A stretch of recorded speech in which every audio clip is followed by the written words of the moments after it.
Good morning, Facebook. Welcome to the Extra Credits All-Star Show. Lisa here with Kendrick Shope. I'm so excited to have her with us. If you don't know who Kendrick is, she is a sales queen. This woman has got it going on, and she sells like a woman, not like a man. So let's talk a little bit more about that. Kendrick, tell us a little bit about yourself.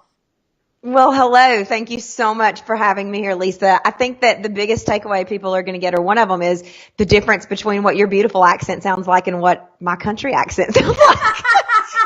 It's like day and night. I hear you talking and I'm like, you sound regal. And then I'm going to open my mouth and sound like I need to be spitting tobacco, but I digress.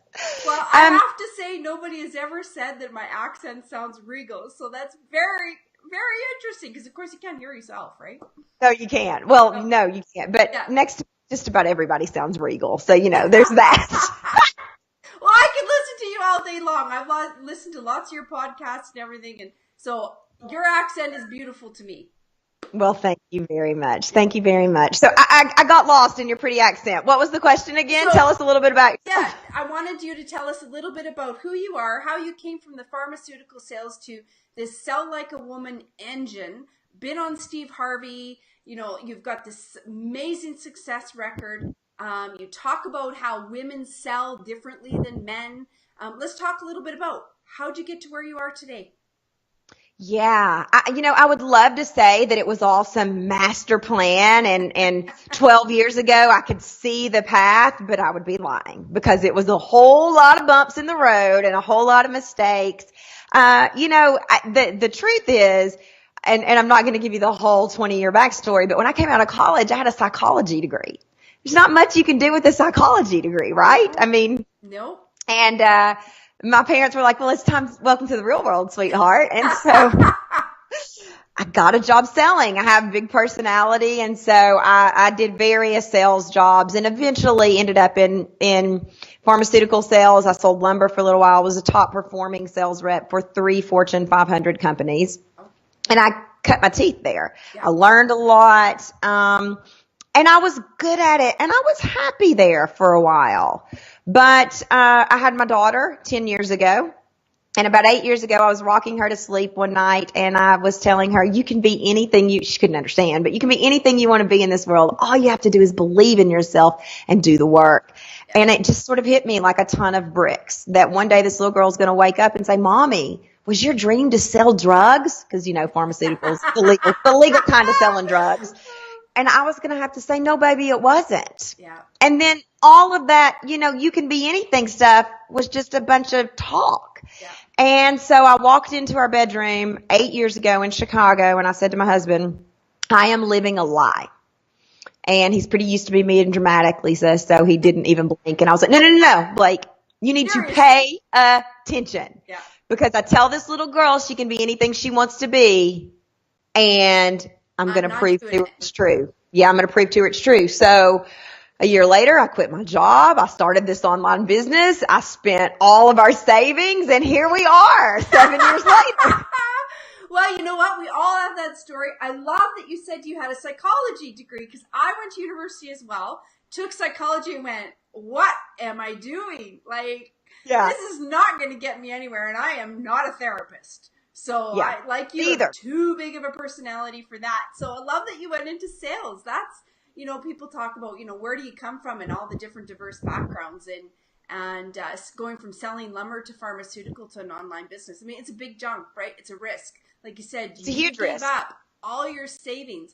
People need to understand that you don't achieve the success of your stature by not giving it all, by going all in. You just don't. You have to be dedicated 100%. You do. And, the dedication thing was never an issue for me. I mean, I have always said, look, if I'm going to bet on somebody, I'm going to bet on myself. Yeah. I got so mad when Beyonce said that, by the way, because now people give her credit. And I've been saying it for years. But whatever. But if I'm going to bet on anybody, I'm going to bet on myself. And so I know that people, the majority of people are not going to outwork me. They're not going to out hustle me because that's just who I am. What I didn't know is the amount of money it would take to start a business. And I can remember people that I really respect saying, that's great, Kendrick. And yes, you've got this drive and determination, but Yeah. it's also going to take a whole lot of money. And it does. Yeah. It does. Yeah. Online business, and it's funny that you say that because, I was stagnant for a while and I'm like, what am I going to do to get to that next level? How do I get to that next level? And I don't want to go and spend $750,000. I've already spent $750,000. How do I get to that next level? But it does take money when you get to a certain level in your business. There's only so much that you can do on your own because there's only you, right? And so you need those resources, and those resources cost money. They do. My daddy once said, "Scared money doesn't make money," and so I only had to hear that once. We didn't listen to him. He did not like to repeat himself, and I bet he had never told me that. But that was always my MO when we would have those freak out moments. Scared money won't make money. Let's go. Yeah, Let's go. Yeah, you have to have a level of risk. To be an entrepreneur really is, you have to have that level of comfort living in debt, first of all, and having risk, right? Because that's the only way that you're going to make it, is if you really go all in all the time. Yeah, I guess that circles back around to what you were initially saying, is it's not just a matter of going all in with your work ethic or your personal life or, looking back on it. I am so thankful that I did this and that we were able to do this, but there are lots of sacrifices that I think people don't talk about. Yeah. It always looks glamorous and beautiful, but there are lots of things that you give up, and you got to be willing to give those things up. Yeah. And I think too, it's funny because I have twin daughters. They're 13 years old. And like you, I often think to myself, had I done something different with not had chosen entrepreneurship, what would I have taught them?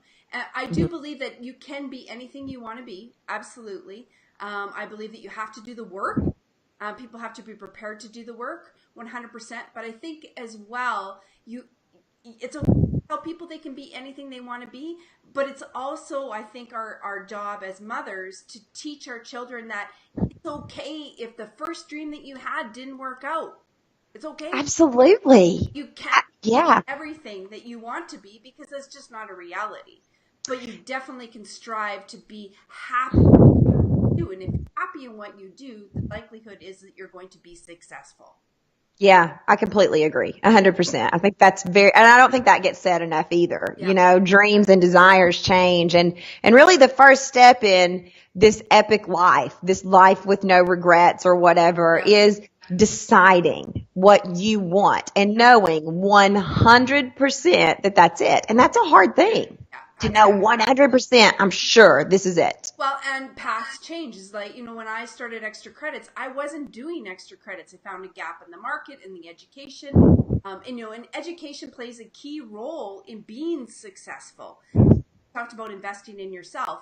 And I know that you've invested in yourself. You've invested in education as well because you've got some great courses. Let's talk a little bit about that. Like, how do you educate yourself? How do you invest in your professional development? Yeah, I love this question. So, and the caveat here is, I don't think that there's no one right way. When I was starting out, I wanted to know how everybody else did it because I could follow directions real well. Yeah. And so I want to know what you're learning, how you do it. Do you read books? Do you listen to podcasts? And that led me nowhere good because I wasn't being true to what I liked. Yeah. And so one of my top 5 strengths, Lisa, according to the Buckingham model, is learner. I read about 15 books a month. I listen. My daughter says you don't read, you listen. I'm an Audible queen. I got all the badges on Audible. I listen to about 15 books a month. I'm not a big podcast listener. That's all the rave, and everybody's like, have you listened to this podcast? No, I haven't.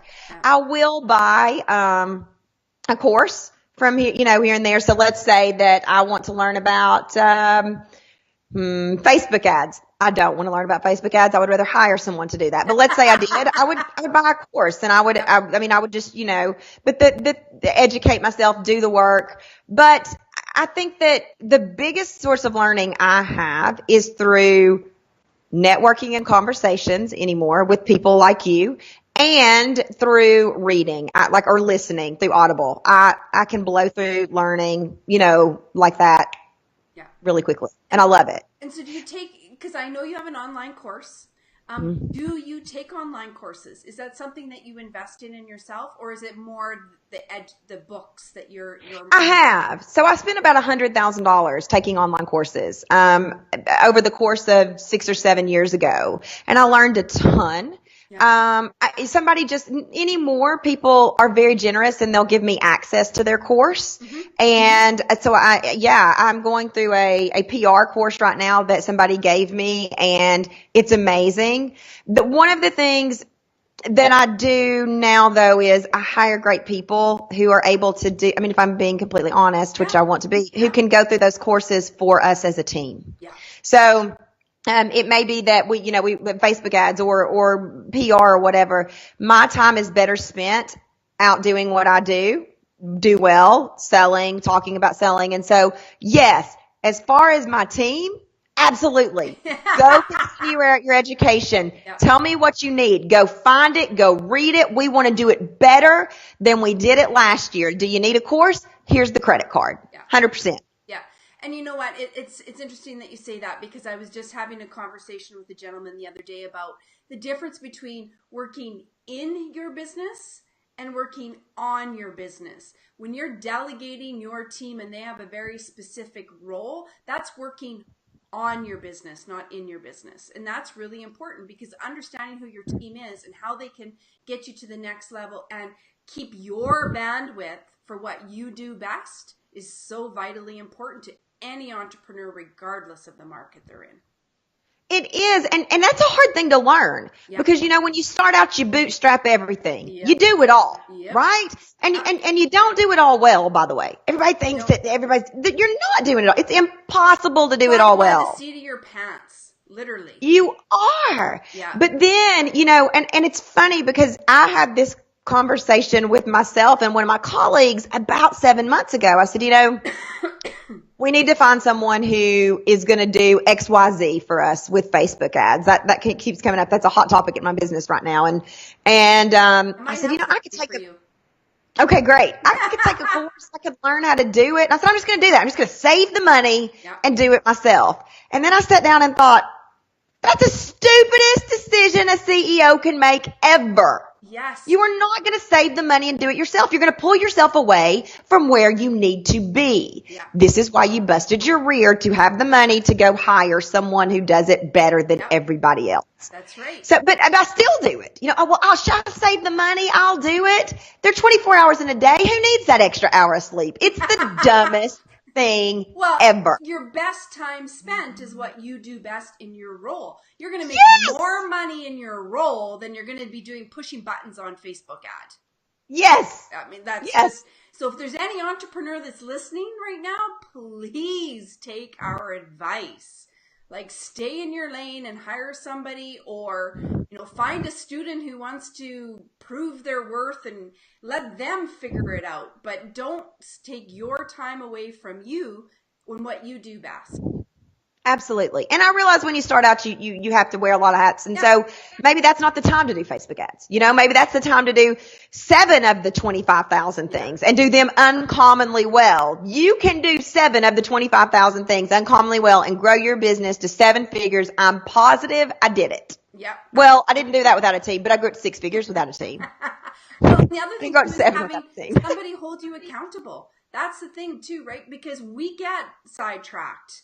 I don't know about you, but I'll get sidetracked on an opportunity like, oh, that sounds really interesting. And you need somebody to bring you back and say, no, you can't do that. You need to stay here. You're good at.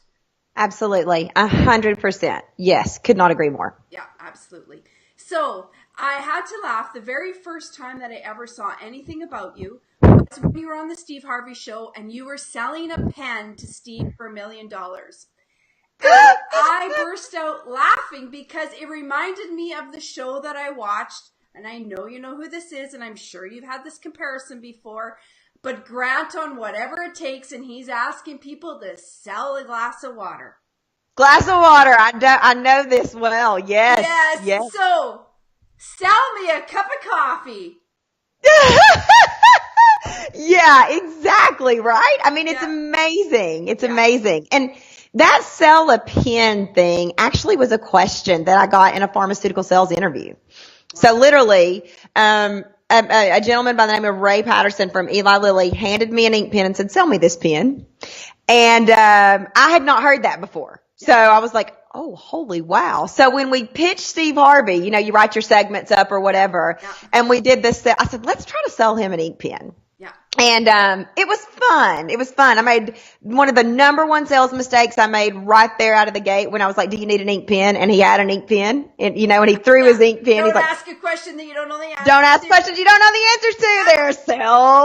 There's seller's mistake number one. But it was great. We had so much fun, and he was great with it. It was. And I've actually shared it with a few friends and colleagues. And I said, you got to watch this, because this is why every time a man tells me how to sell something, I get so aggravated, because we don't sell like a man, we sell like a woman.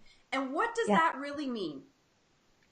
Well, I think that the thing about that is, sell like a woman, people ask lots of times, what does that mean? It's not rocket science. It means that men and women are different.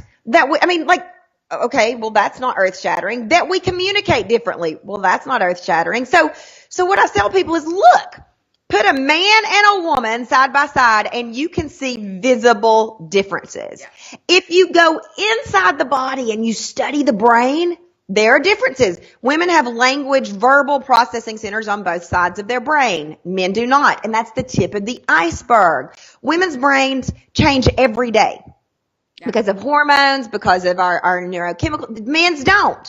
They are static. Doesn't mean they can't grow, but they're not constantly changing. Yeah.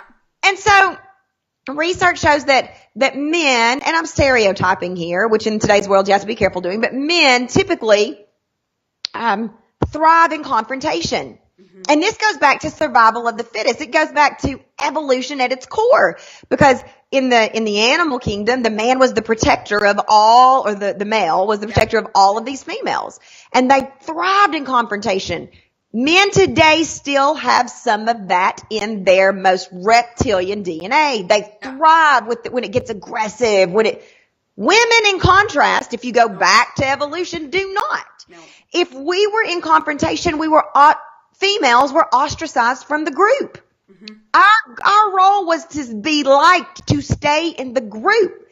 And so when I started in pharmaceutical sales, I had a boss tell me, "You're not selling until you're thrown out of an office." And I wanted to go to the corner and vomit. My mama did not teach me to get thrown out of offices. It is against everything I believe in my core. Yeah. So I started researching the differences between the ways men and women sell. Well, turns out I need to feel like I belong. I am selling when I feel like I am engaging, when I feel like I'm helping. And sure, men can have some of that. But as a whole, men sell better through confrontation. Women sell better through engagement, relationships, being of service. Well, and I think that's why women there are a lot of men who are really great salespeople. I'm not saying, but I do believe, everything is all about relationships now. And, social media, it's about building trust. It's about that likability factor. We both know nobody buys a product because of the product. They buy a product or a service because of the person. Absolutely. 100%. So women, you have all these sales forces and a majority of them are men. And I'm thinking, where's the women in this industry? Yeah. And it's also interesting too. Like I would, if you go back to men and women and look at us physically, we're different. I have no idea what it's like to be a man. Yeah. I don't. Sell like a woman at its core is, I know how to sell as I am. Yeah. Maybe as a Southern redheaded woman. It could even be, if we drill this down, that Midwesterners sell different than Southerners. I don't care. They do, actually. I know that to be true because I've sold in both markets. But that's another story.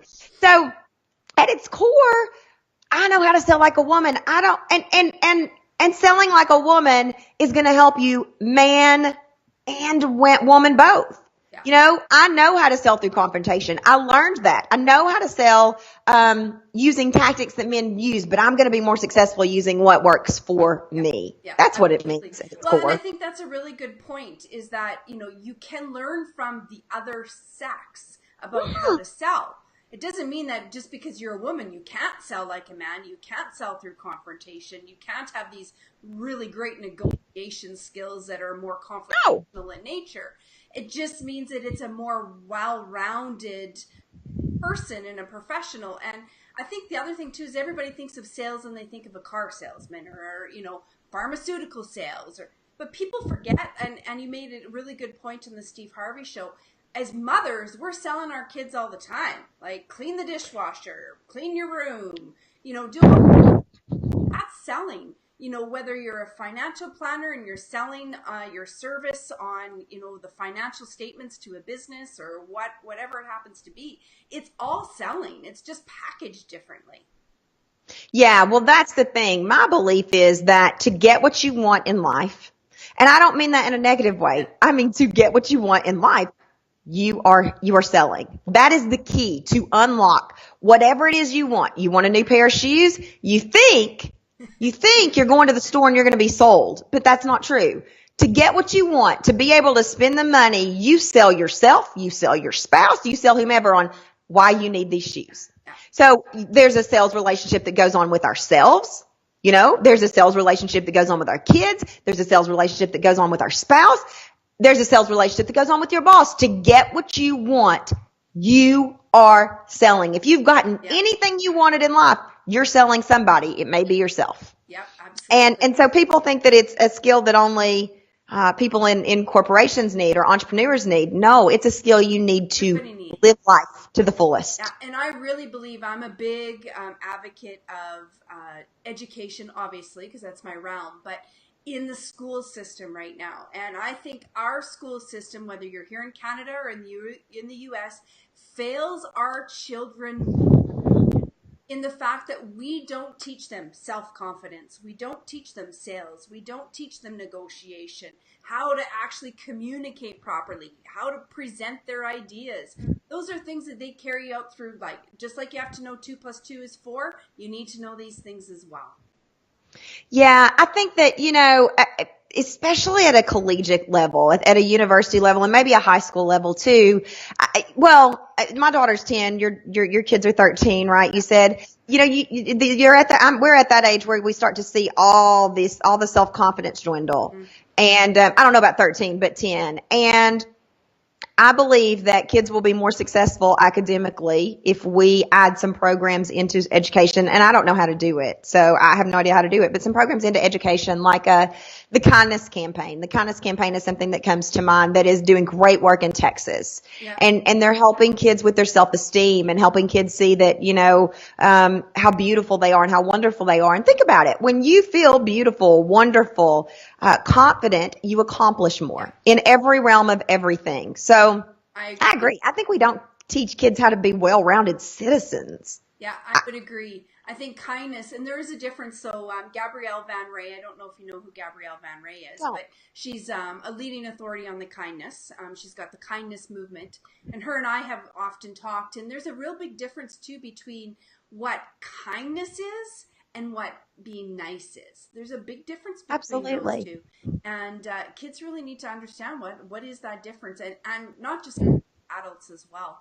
So back to the selling though, what would you say is the number one sales mistake somebody makes? I think I know what it is, but I'd like to hear what you say.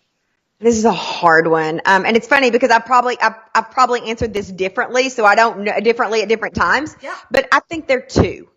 I think the first one is believing that selling is icky, sleazy, slimy, gross, pushy. Mm-hmm. If you believe that selling is like that, then you're doing it wrong. It's no wonder that, if you're engaging in an activity that makes you feel icky, sleazy, slimy, gross, pushy, that you're not going to get the results you want. Exactly. So that's the first mistake at least a lot of my people see. I believe selling is helping, and I can prove that to you. Yeah. The second mistake I believe people make, I'm going to give you 3. I'm feeling really chatty today, so I'm not following the rules. The second mistake is not being sold on your own product or service. Yeah. I believe that you will sell anything better if you understand, if you wear the clothes, if you live the brand, if you drive the car. It drives me bananas if we go buy a car and we're at the Ford dealership and the person drives up in a Mercedes who's going to sell me the car. Seriously? People do it all the time. Yeah. How do you sell something that you don't even use yourself? That you don't even drive. I mean, come on, people. Yeah, And absolutely. The third thing is believing that your customers can't afford it. And that's probably at its core the biggest sales mistake when you get right down to selling, because it's not about money. We pay for what we value. We pay $1,000 for cell phones. We pay thousands of dollars to take our televisions from 58 inches to 64. Yeah. Nobody needs a 64-inch TV. Yeah. I mean, you don't. Yeah. My husband can sell me on why he needs one, but we don't need it. I think most people men pay could. What they value. We have 3 computers in this house, 2 laptops and 1 PC, or whatever this is, Apple, whatever. We don't need that, but we pay for what we value. We value that. And so it's not about money. And yes, there are people who are hurting. And yes, there are people who are struggling, and they're probably not your customers if you're selling them something. Yeah, absolutely. I often say too, I think one of the things that I often see people make mistakes, and it's, sales is relationship building. So I'm not going to say sales, but I'm going to say in relationship building, they forget that the conversation is about the other person. It's not about you. It's about them. And positioning how they're having a conversation should be about them, not about you. And I don't know how many times I've had a conversation with somebody and they talk about themselves for the first 30 minutes and you're like, I've done 1,000 different things in my mind, because what's the point? This is a one-way street. Yeah, I think one of the things that in sales school that we do with our students is they learn to write. A lot of them have online businesses, so they learn to write web copy, and they learn to write their sales page, and they learn to write their about page. And the first thing we teach when you write your about page is it's not about you. Yeah. And people are like, but this is the about me page, and it's not about you. It's about who you help, how you help them. Maybe where you got started on the 4th paragraph, but who you help, how you can help them, why it matters. Yeah. It's not about you. No. It's not about you. No. Ever. It's not about you. So one faculty member that, he's not faculty, but he was trying to become faculty at XTRAcredits. He has had some online courses. And anyway, so he was telling me all about his business and who he was and his expertise and what have you. And I said, do you realize though that nobody really cares about you? They care about the content and what are they going to get a value from what you're teaching them. That's what they care about. Well, what do you mean? He was absolutely dumbfounded that people didn't care about him. And I'm thinking, how are you making a living? Yeah. And people also miss, it's not just about what you can do for them, right, Lisa? And this, you referenced it. It's about why it matters. Yeah. Or the value. The word you used was value. So, if you're selling this great weight loss product and it's going to help me lose weight. Okay, great. So will 5,458 million other weight loss products. Yeah. Why does it matter? Yeah. Why does it matter? Does it matter that it's all natural? Does it matter that it's not going to kill me? Does it matter that I'm going to be able to walk into my high school reunion looking hotter at 18 than I did, or looking hotter at 40 than I did at 18? Yeah. I mean, so people miss the benefit, right? Yeah. And so when you go to buy a car salesmen sell on features all the time. It's got anti-lock brakes. It's got power windows. It's got power steering. Okay, great. We as consumers know why those things matter, but I guarantee you if you reinforce those as a car salesman, it's got anti-lock brakes. So when you have to slam those brakes down in the rain, you're not going to crash your head through the window or whatever. I don't know much about cars, but you get what I'm saying. Yeah. We don't sell the benefits. We sell the features, and features don't sell. They don't. If you're selling on features, you're selling a commodity. Yeah. So and if you're selling a commodity, then you get down to price.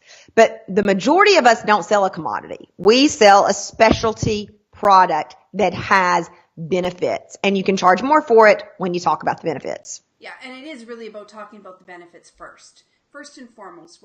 And it's really learning what benefit or what need are you fulfilling other person first. So, and that goes back to relationship. It's learning about them.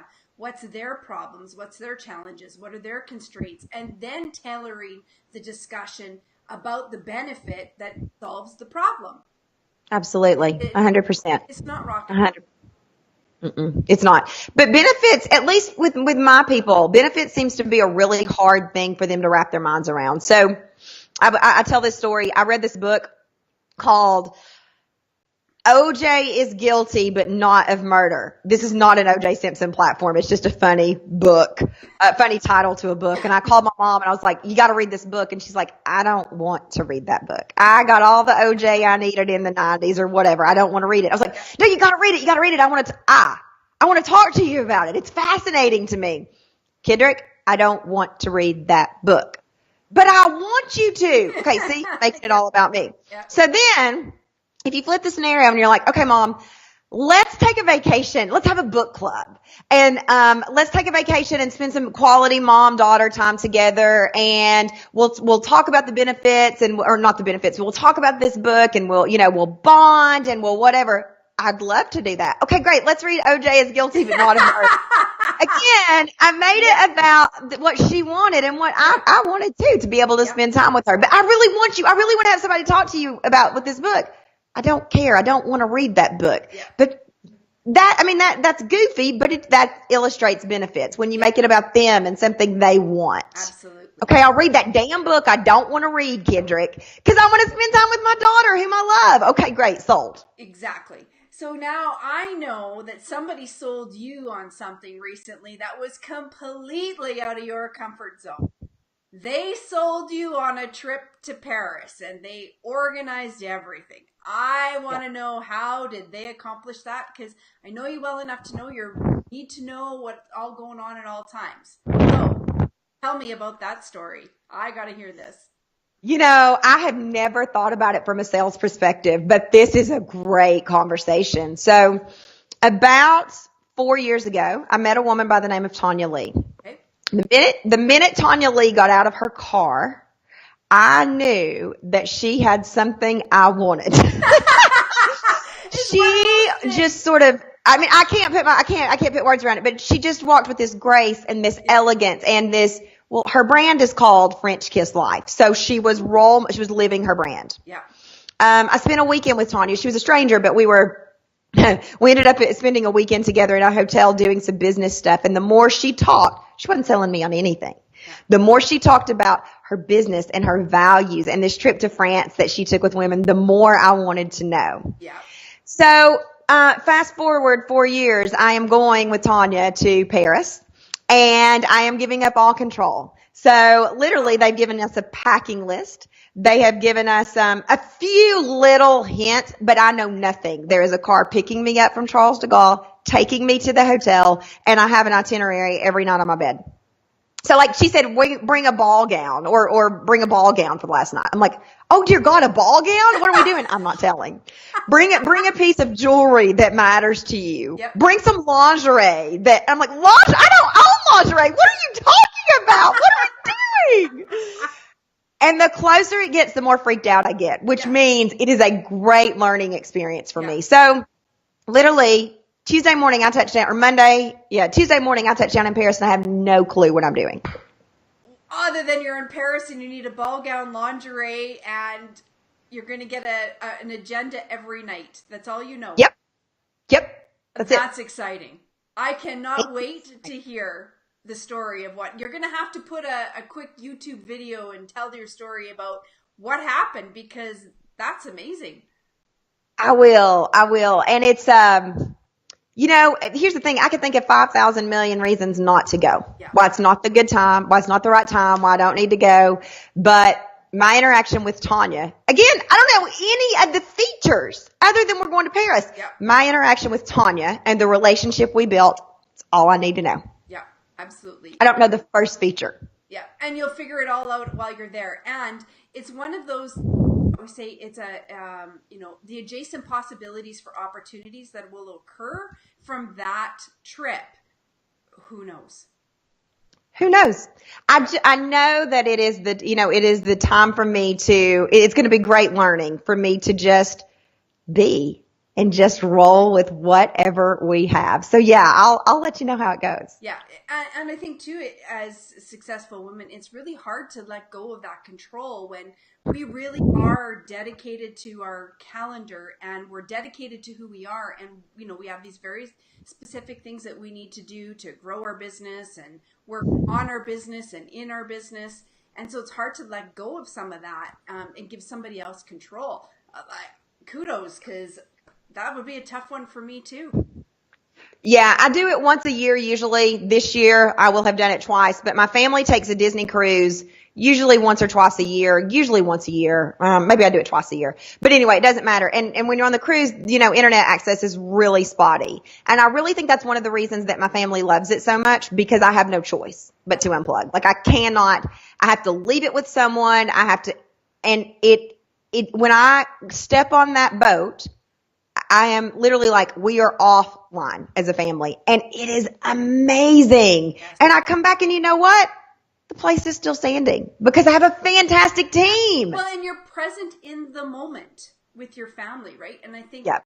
When you're trying to build a business and and not a business that is $1 million business, but a $100 million business or $1 billion business, hard to find those times to stay present in the moment with our family. And it's a work-life balance. And as mothers, I think we struggle with that even more than fathers do typically.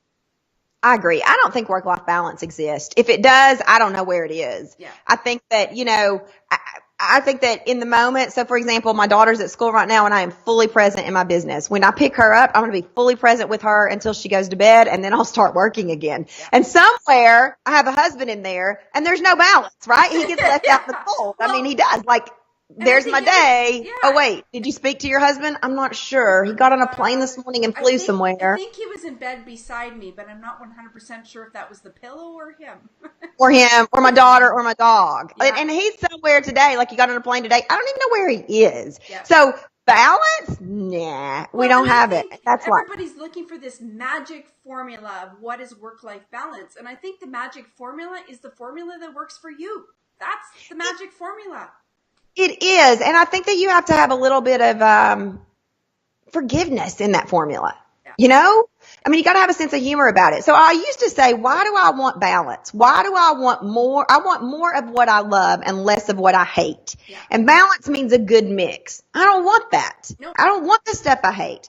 But, my husband and I have found a routine that works, and it may not work for anybody else, but it works for us. Yeah, and that's all that matters. Yeah, that's what I guess work-life balance means to us. It's a whole lot of work and a whole lot of our daughter right now and a whole lot of our dog. Yeah, absolutely.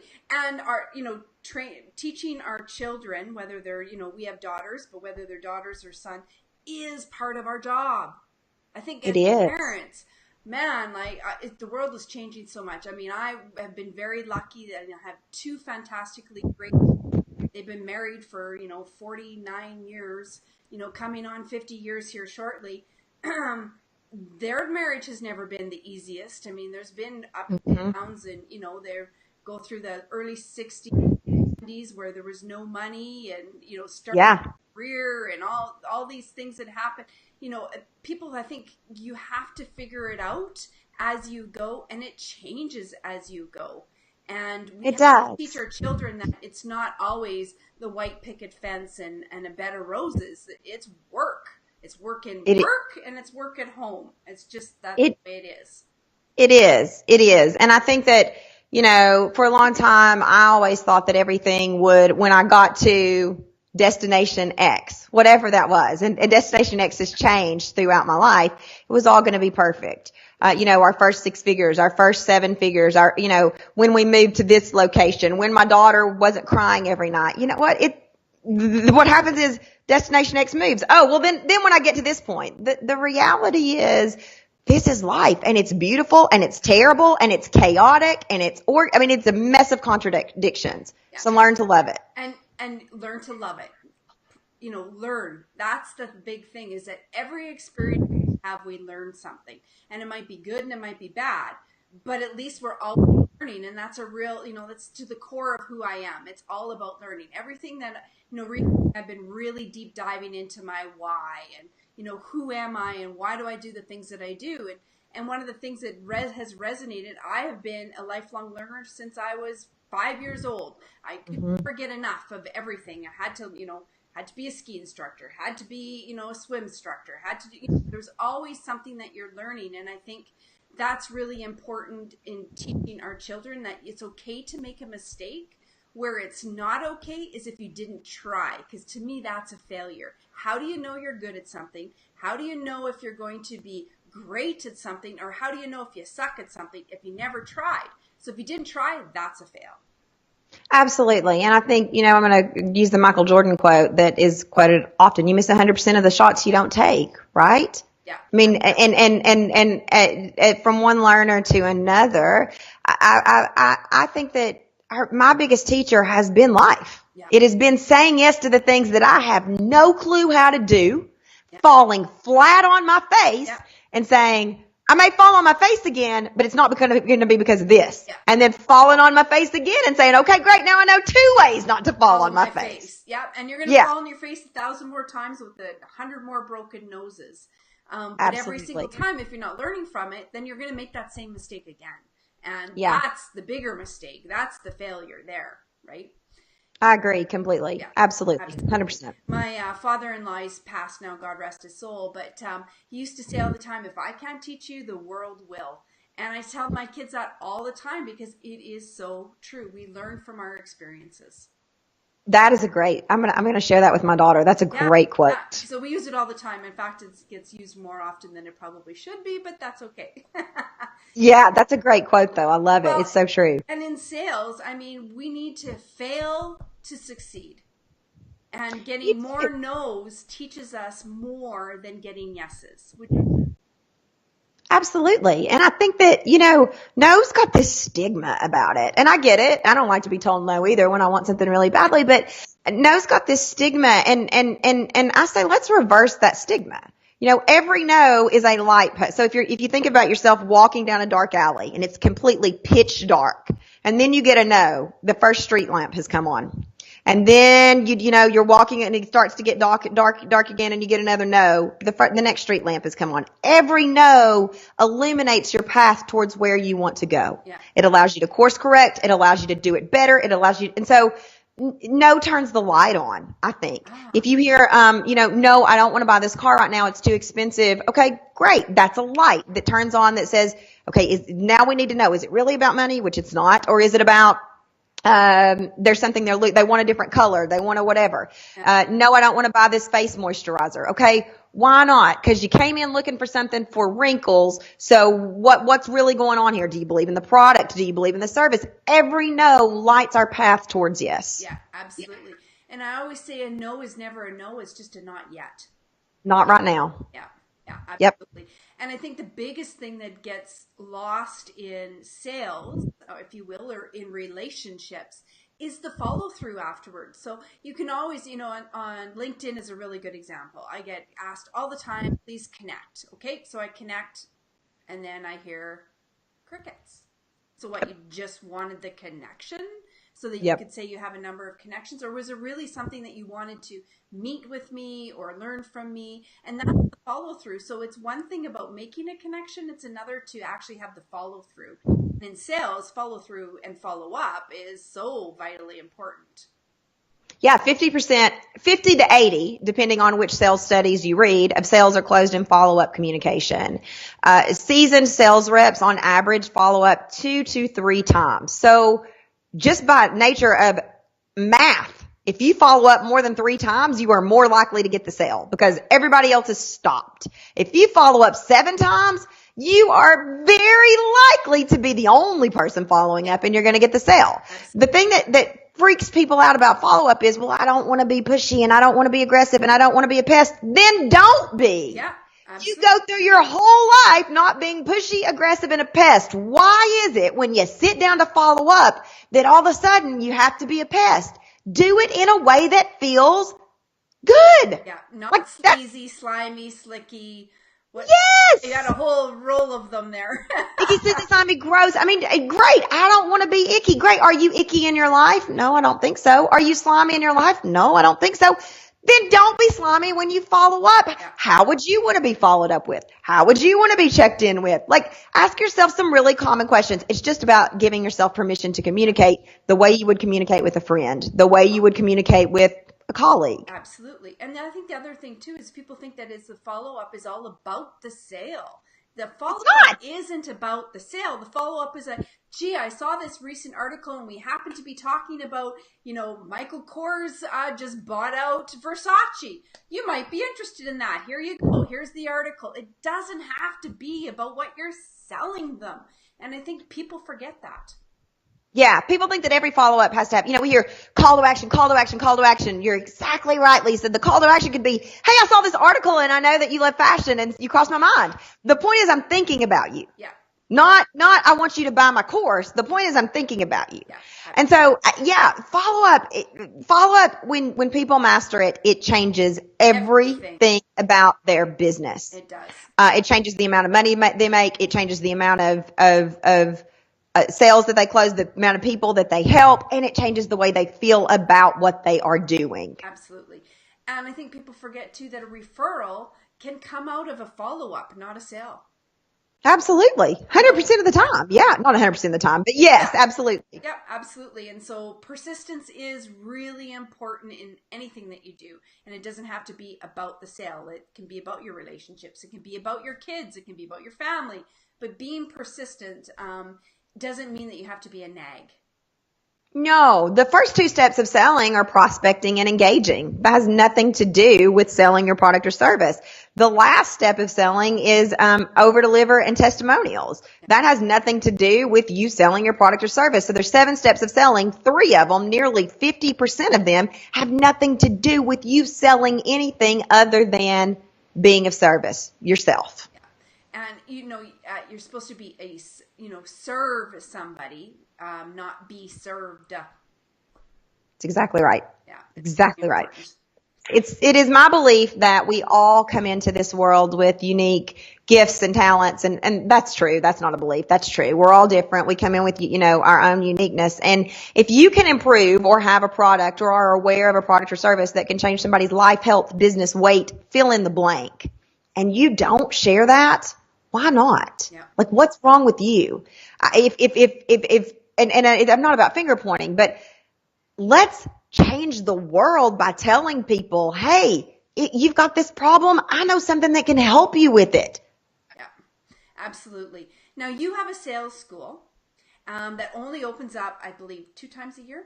Is that right? Once a year. Once. Okay, so your sales school is opening up again because it just closed, because I missed it, in 2019. When and how? I believe the Kendrick Shope at Sales School 2018 is where they can get a notification, correct, on when you're going to be opening. Yeah, and we're looking at, so once Sales School finishes this round, we're going to look at, we've got so many people who are asking for it again. We may look at doing it twice in 2019. We do everything with a lot of force. And so normally launching it once is about all I can do. But I also believe that, I see the difference that it makes in people's lives. So we may open it twice in 2019. But yeah, you can get on that wait list. Just go to KendrickShope.com and hit Sales School and get notified. And so what can you expect from your sales school? What are the benefits of the sales school? How long is it? Let's talk a little bit about your sales school.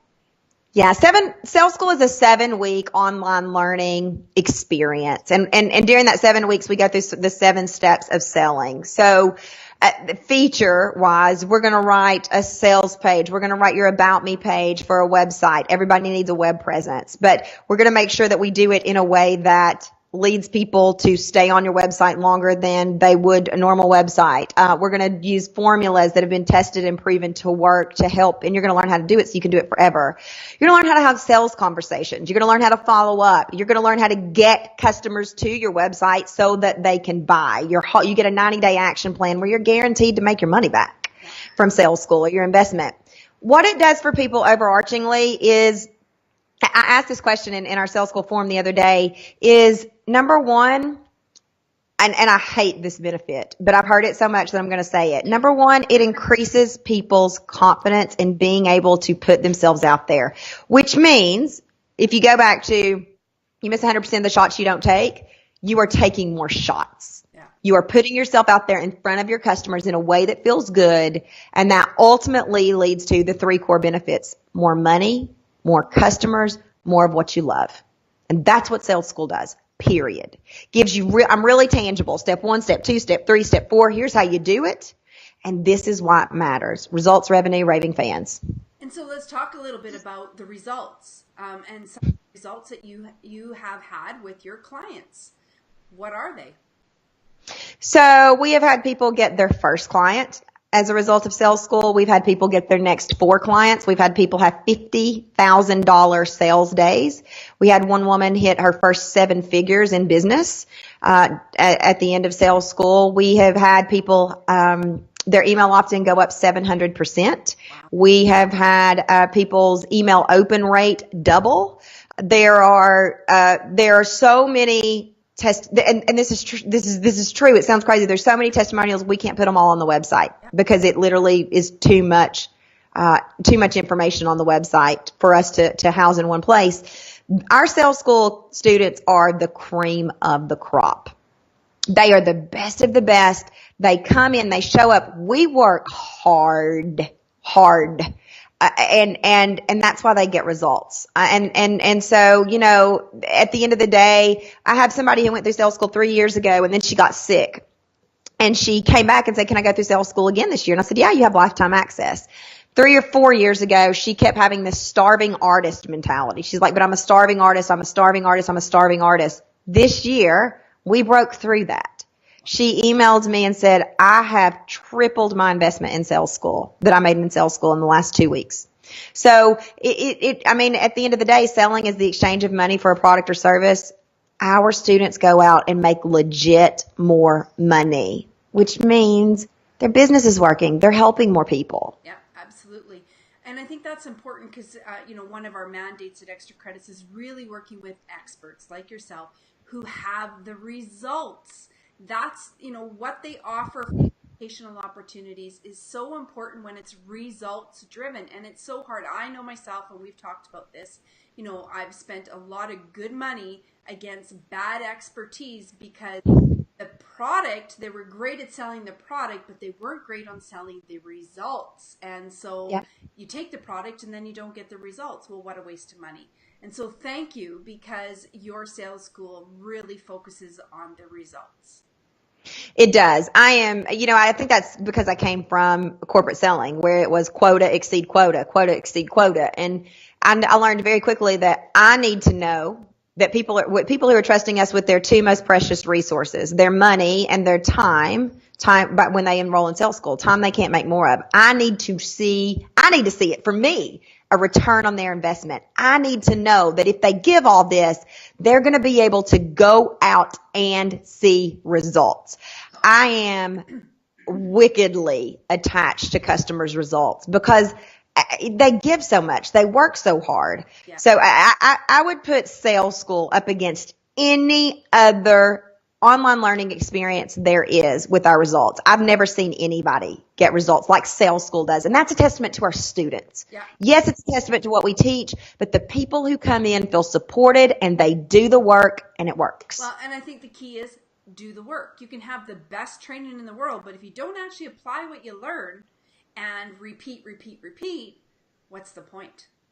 Yeah, and we've studied that some, Lisa. So one of the things that was really important to me this year for us to try, you try, you fail, was how do we get people to stick with us through the really hard parts? Because in 7 weeks we go hard. And we were finding that we saw a drop off about week 3 with students showing up and asking questions and submitting homework. And so I said, we need to do a better job of keeping people through the end. We're going to get even better results if we do that. So we instituted some things this year. We did a lot of research to say it's up to you to do the work, but we're here to support you as you do the work. We want keep showing up. And it's we sometimes you strike gold the first time, sometimes you don't. This is one of those times that has worked. We've never had such a retention rate before of people completing the course. That's fantastic, and you're holding them accountable too, right? Through it, and that's important. Accountability is, as a coach, because you coach, is so important and holds you to the results in the end. It does. Yeah. It does. Absolutely. Well, I want to say thank you very much. Again, you can reach Kendrick at Kendrick Shope, SHOPE.com. Go to the Steve Harvey. You can see her there. Steve on that big pen, $1 million. And we'll see you again. And hopefully one day we'll see you in the Extra Credits faculty. That would be amazing. I think we should talk. And thank you so much for this conversation. It's been absolutely delightful. Thank you very much. Bye for now.